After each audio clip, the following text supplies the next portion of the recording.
boxing media has to talk to Michael Buffer. How are you? Good to see you again. Good to see you again too. A lot of good stuff coming up. We're just on the cusp of you from Anthony Joshua versus Andy Ruiz. Ruiz, yeah. That's going to be a very. We'll be there together. Raised with DAZN, of course, and they're broadcasting it. How have you been enjoying your time over at DAZN? You know, for fans.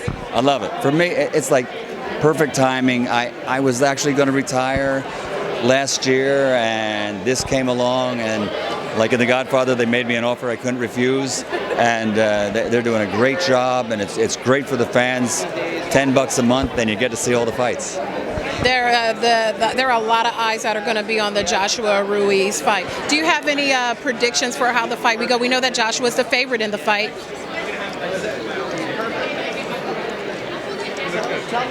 Sorry. We know that Joshua is the favorite in the fight, but there's a lot of nuances. Andy Ruiz does a lot of things very well in the ring, and Joshua, this is a different style, a smaller fighter, maybe something he's not accustomed to. What are your thoughts on the matchup? Yeah, the thing that makes it interesting is, one thing that's compelling about heavyweights is if a 200-pound high school girl punches you just right, they can knock you out. I mean, heavyweights are the big boys, and there's always that chance of an upset. Buster Douglas had no chance against Mike Tyson, and he emerged as the heavyweight champion of the world years ago. So the underdog always has a chance in the heavyweight division. So that makes it a good fight. But the whole division right now is really, really looking good. And I think maybe in about 18 months we might have an undisputed world heavyweight champion. So 18 months, are you predicting we could possibly get? We have to get all these guys together, and the promoters and the networks that broadcast them, and a lot of things have to be worked out. But hopefully they can get to fight each other, because the fighters want to do it. I think it's up to management and promoters to get it done.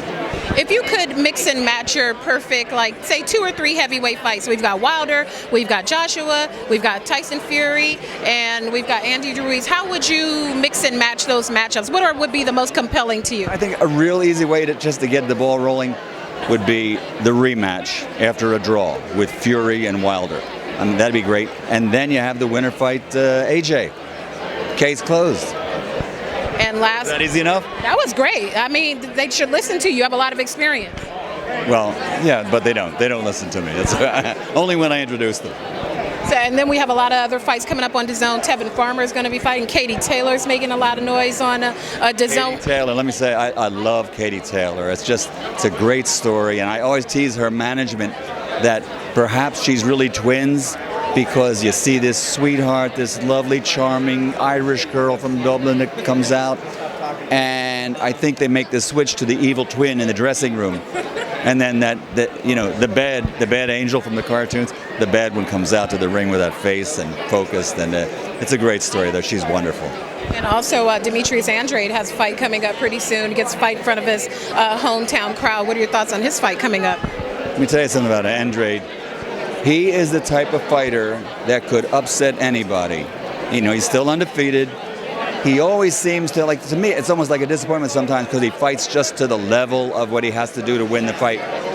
And I would really love to see him, with that brilliant southpaw style, have a unification fight with Canelo. And I think then we would have an undisputed middleweight champion if that happens. So we'll keep our fingers crossed on that one. We have all the middleweights over there. We got Canelo over there. We got Triple G over there. We got Andrade over there. Do you think it's possible we could get a Canelo Triple G 3? Yeah, I think because those fights were so close, that third fight is something that's compelling, that fans want to see. And again, it's all part of that great middleweight puzzle. So the middleweights, the heavyweights are doing well. Tevin Farmer in the smaller weights is a great fighter from Philly that just comes to fight and isn't afraid to put his chin out there, and just a lot of great fights to be made, a lot of great fighters to see. Since Canelo's arguably the biggest star in boxing right now, you've got Triple G over there. Is the middleweight division a glamour division now? It's a heavyweight division, is welterweight. What's the glamour division now? You know, the heavyweight division, of course, is always the glamour division, especially when you have great fighters there. The middleweight division probably comes in second and is close to being the best, because everybody thinks, the average Joe feels like he's a middleweight, 5'10", 5'11", 160 pounds, and it's like, somebody says, I could give up this beer and lose a few pounds, I could be right out there too. It just has that, people feel associated with it. And it's always a crossover thing that, you have the stars. Of course, Ray Leonard was a middleweight champion when he upset Marvin Hagler, and the great middleweight champions of the past in our lifetime. I know you're a lot younger than me, but still with Ray and Tommy Hearns and Marvelous Marvin Hagler, and it's just a great classic division.